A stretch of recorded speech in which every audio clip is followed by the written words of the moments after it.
Hello again. It's our second lecture of second form Latin. Hopefully all of you have done the quiz. I'm taping this a little early. This is Tuesday of the previous week when you're watching this, so I haven't heard back from anyone who's taken the quiz yet. If you did not send me your quiz, I hope you did well. I also hope that you would notify me if you missed things and you just don't know why you missed them. I want to know because I want to help you succeed as much as I'm able from a distance here. But you should have taken the unit quiz and checked it by the time you're watching this lecture. And we are moving into the final unit of the book. We are now going to be discussing lesson 22. So if you would get your book out, please, and your student book, and turn it to page 68, that would be great. We're going to learn a new concept in the final unit. And our concept is making verbs passive. So first of all, I want to make sure that all of you understand what it means for a verb to be passive versus active. And let's just look at this in English. Let me grab my whiteboard, see if I can get better at lining things up a little bit. I'm going to move my chair over. Okay, here we go. So, I'll use my favorite sentence that I always use. The dog bit the boy. Okay. In this sentence, dog is the subject. It's the thing doing the action. Bit is the verb. And boy is the direct object. It's the thing that's having something done to it. All right. This sentence is written in the active voice. These forms of verbs are called its voice. Okay. Active voice is what you've always used in Latin for every sentence, right? For every verb that's not the be verb. We can take a sentence though, and we can make it so that the subject is not doing something. Something is being done to the subject. So watch how I transform this. The boy is bitten by the dog. Do you see? Now we have the verb is bitten, and we have the subject boy. But in this case, the boy is not biting anything. Something's happening to the boy. This sort of verb is the passive voice verb. Okay? The action is happening to the subject. We do this often. Sometimes we do it when we don't know the subject. For instance, let's look at another example. We might say, Jim ate the cookies. All right. Now, whether or not Jim was supposed to eat the cookies, we don't know. But if he wasn't supposed to eat the cookies, this makes Jim look pretty bad. We could say something like this. The cookies have been eaten. Notice, we still have a verb, have been eaten, but the cookies, which is now our subject, something happened to the cookies. They were eaten. We don't know who did it. We left out who did it. This one saves Jim from a lot of, I don't know, humiliation and possible punishment, I suppose, by not telling us that he ate the cookies. So do you hear and see the difference? In this case, Jim ate cookies. We have a verb, the subject did the verb, and he did it to something. In this case, we have a subject, and something has happened to the subject. The cookies have been eaten, but we don't know by whom. Now, we could add by Jim. Now Jim has completely confessed, but we still have a passive sentence because the person doing the action is not the subject. The subject got it done to them. And that's a passive voice sentence. Now, the good news is that in Latin, it's very, very easy to transform a verb into passive tense. And it does involve learning a new set of endings, but they're not crazy different endings. So, if you, like I said, turn to in your book to page 68 in your student book, and you will see a mo conjugated like this. Amor, what am I doing an E for? Amaris, amater, amamor,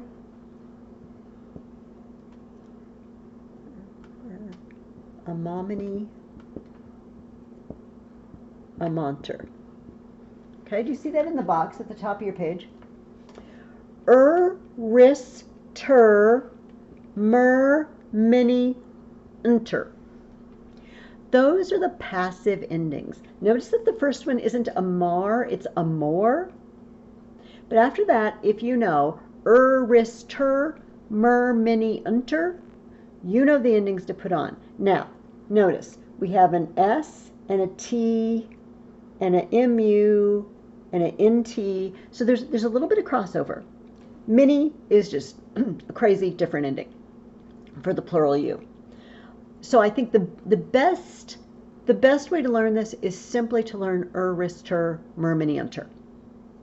Now, what have we said? When we usually conjugate a mo, let's do it down here. Amamus, amatus, amant. We have said, I love, you love, he, she, or it loves. I'm going off the board. We love, you all love, they love. In this case, now, in these, the subject was doing it. I love, you love.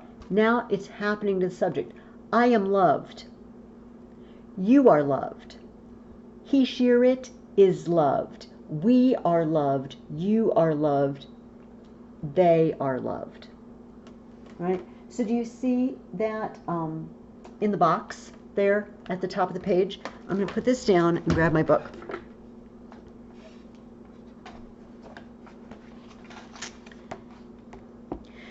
So every single verb, and by the way, you're learning first conjugation, so they're only going to be asking you to do this to first conjugation verbs. You're not going to be doing this to the other three conjugations yet. All right. Look with me over on page 69 for a moment. At the top of the page, they show you the active endings, ost, musst, sunt, the passive endings, ris, ter, mer, mini, enter. All right. And then that third diamond down, they explain to you exactly what I explained to you here at the beginning. So if you forget, you can rewatch the video, or you can just go to the book, because they compare two sentences. Caesar conquered the Gauls. The verb is conquered. Who did it? Caesar. Who did he do it to? The Gauls. The second one, the Gauls were conquered by Caesar. So our verb is were conquered. What's the subject? Who were conquered? Gauls. Who'd they do it to? They didn't do it to anybody. It was done to them. It got done to them by Caesar. Okay? That's the difference between active and passive. Now, look below that. It says ablative of agent. Okay? Now we're gonna go over, I'm gonna give you some sentences. We're gonna do some sentences together again. We're going to talk about this more when I give you my sample sentences. But let's take a look at this. Look up above, the Gauls were conquered by Caesar. Remember my sentence, the cookies were eaten by Jim. The boy was bitten by the dog. Okay? The person who did it in a passive sentence, whenever we name the person by Jim, by Caesar, by Rover, all right, we use a or ob with the ablative. Do you remember a or ob can mean by? And that's when we use it here. It's called ablative of agent because we're describing who did it, who was the agent. You know, agent, we kind of think it means like secret agent, you know, but literally agent is just someone who does something. Ago means do, so an agent is one who does. In this case, it was Jim, or the dog, or Caesar, who did it. So we use a or ob with the agent who did it in the ablative case. All right, so they gave you two examples of that. They translated it two ways. The Gauls are conquered by Caesar. Galli a Caesare superantur. The Gauls are conquered by Caesar. Below that it says the Gauls are conquered by enemies. All right. This will make a lot more sense to you when we do some sample sentences together. And actually, let's just do it right now. Let me grab my whiteboard again. I've made up some sentences. They're not as wonderfully clever as they sometimes are, but they're easy to put into passive voice, which is what we're going to do with each of them. We're going to translate a sentence, and then we're going to switch it up and make the same sentence passive. So, vacae, you knew it was coming. Vacae ursas superant. All right, we start with the verb. Supero means overcome. They overcome. It's present tense. Who overcomes? We need a subject, and cows can be our subject. The cows overcome the bears. All right. This is an active sentence. The cows did it, and they did it to the bears. Good for the cows, by the way.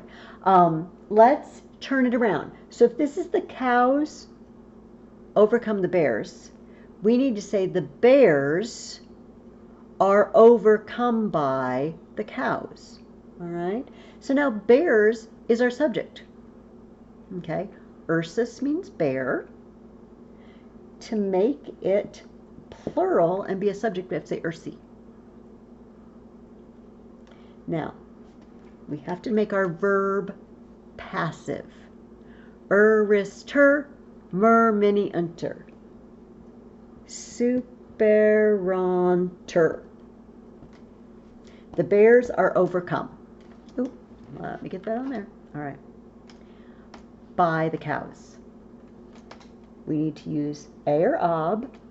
We'll use a because the vacae starts with a consonant, okay? And we need to put it in the ablative. It's plural. A-C-O-M-O. Oh, sorry. A-A-A-M-A. A-R-M is as is. Vakis. So, the cows overcome the bears. The bears are overcome by the cows. Okay, let's do another one. We'll do plenty of them, and you will catch it. Okay. Mater chainam parat. Start with the verb. Paro. Paro means prepare. Paro, paras, parat. So it's present tense.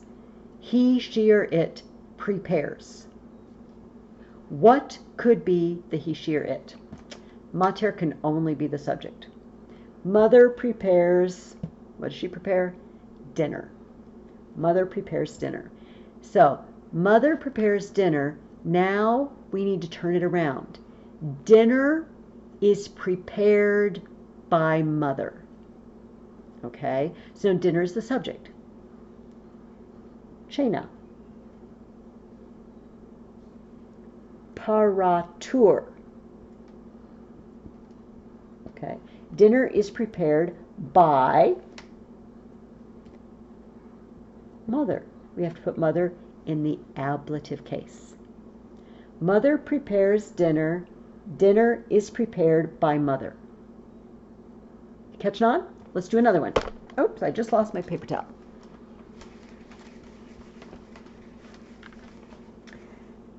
Okay. Agricola,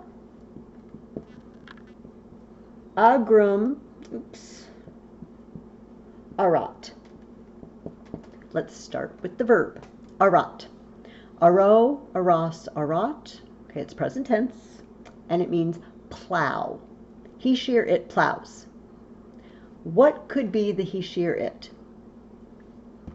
Agricola. Agricola is a subject ending. So the farmer plows. What does the farmer plow? Agrum, the field. The farmer plows the field. Now, if we want to make that passive, what had something done to it in this sentence? The field.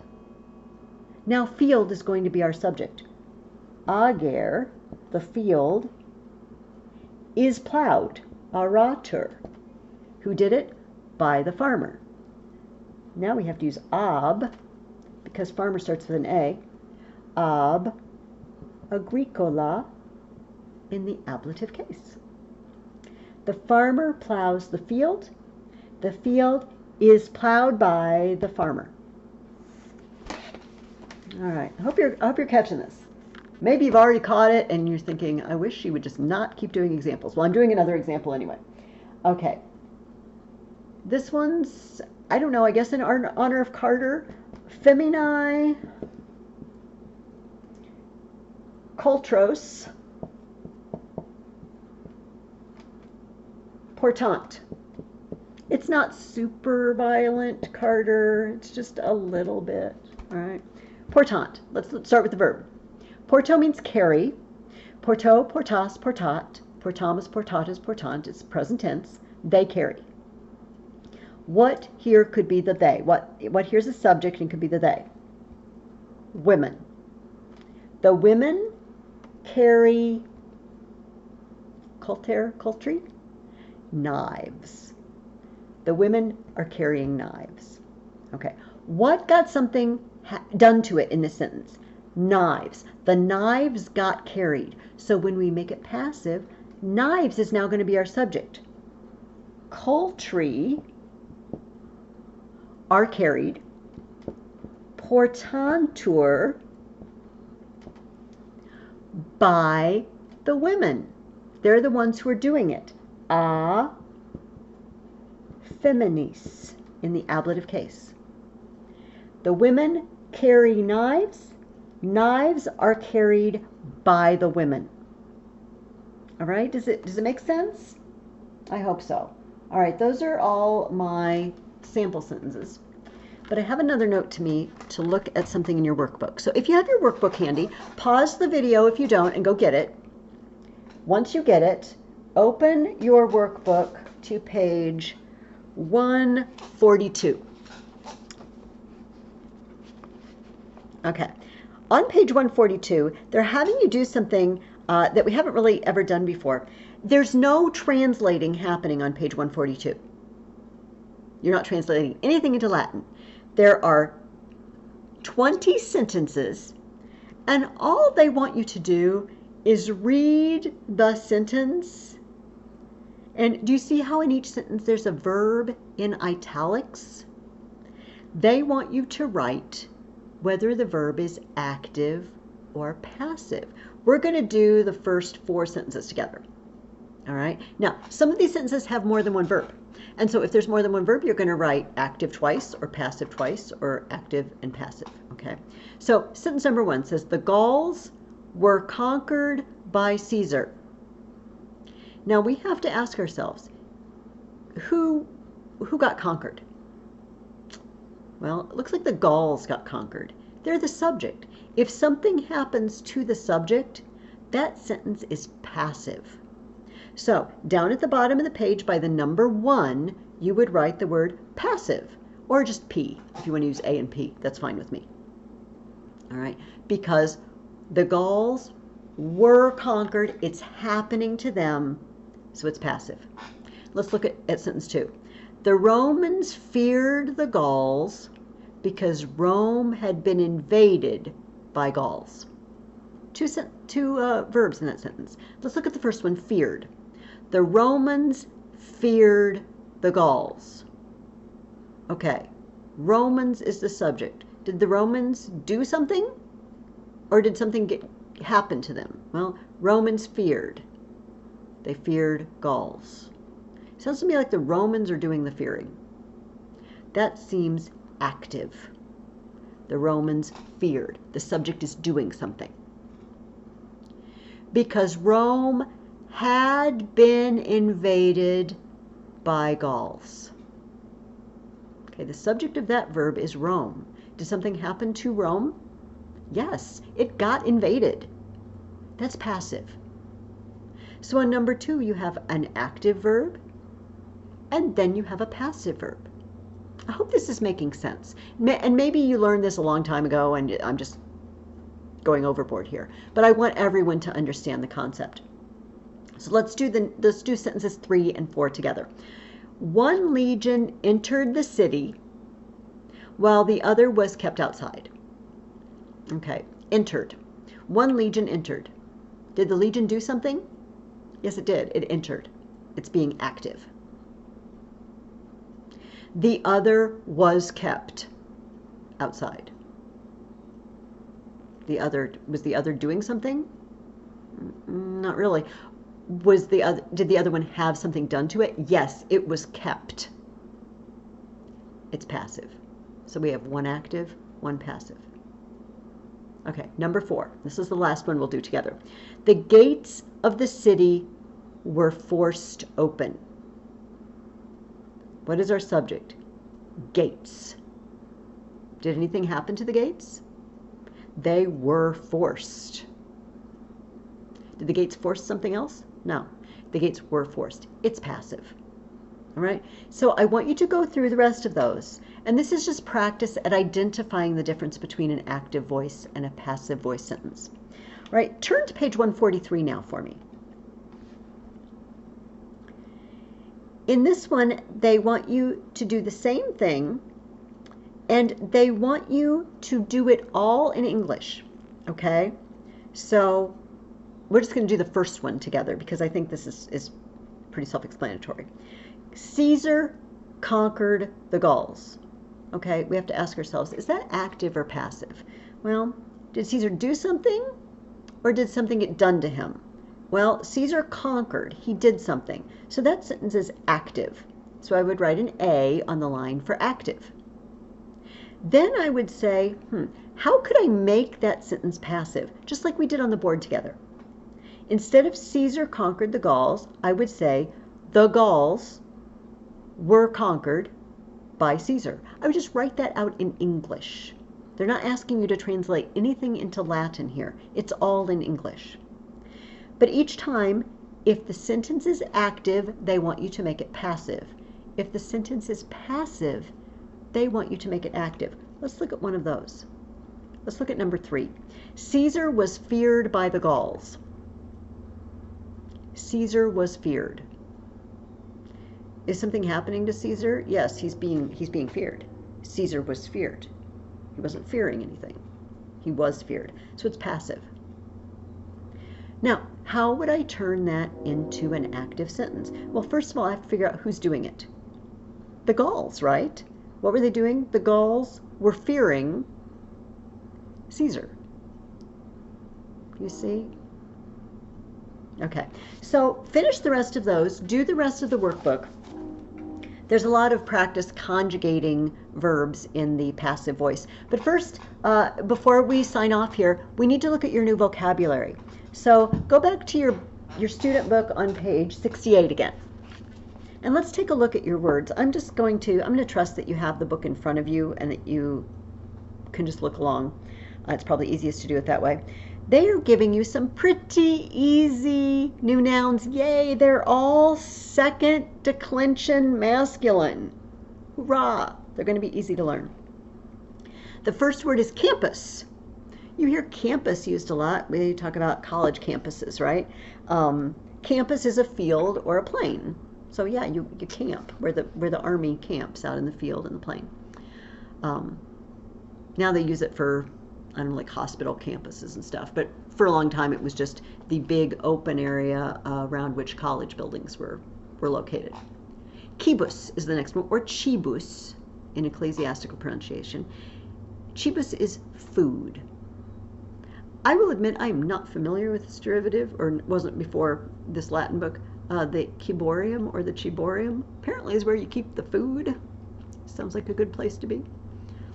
Hortus. Hortus means garden. Horticulture is the cultivation of a garden, right? Of garden plants.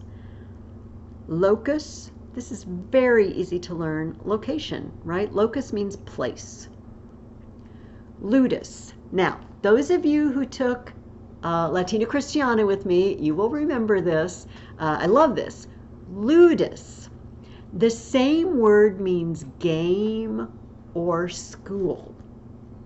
Yes, you heard that right. Now, why, I don't know, but do remember that the word for children in Latin is liberi, the free ones.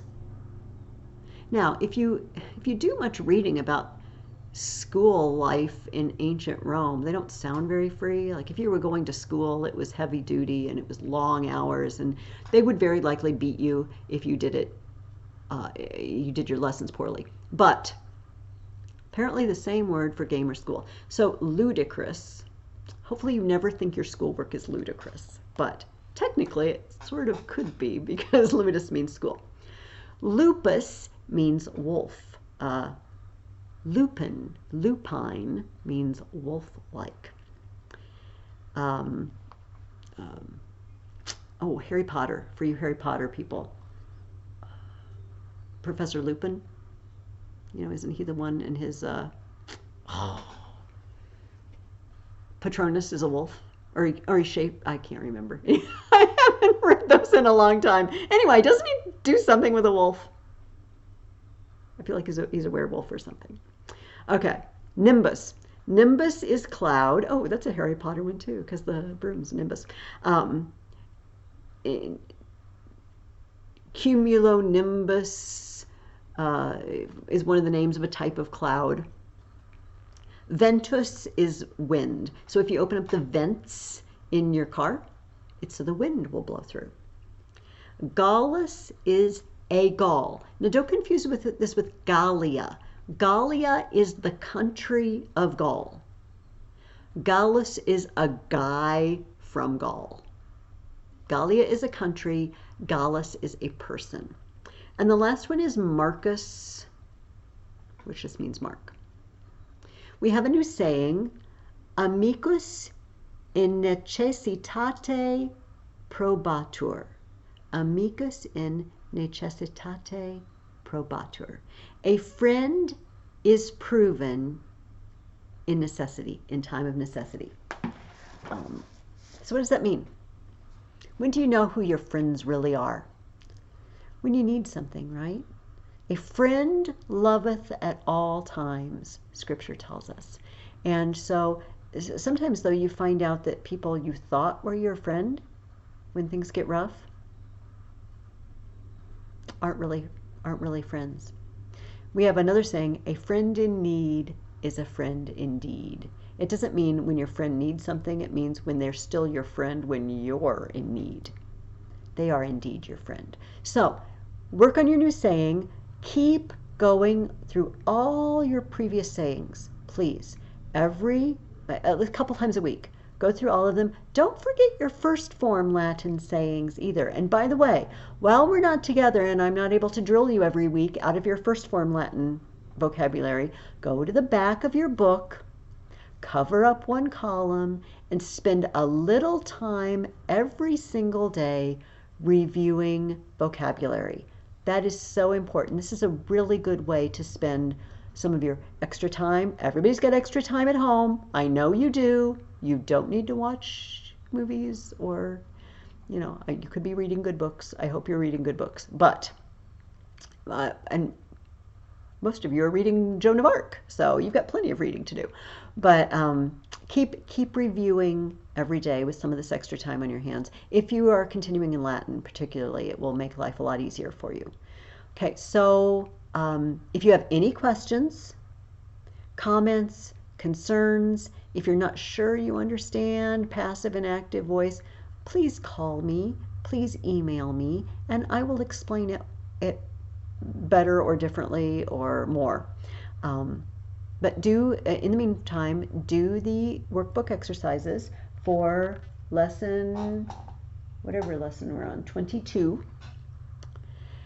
And I will have a new video posted for you next week. Until then, everybody stay safe, stay healthy, and be kind to your families. I'll see you next week. Bye-bye.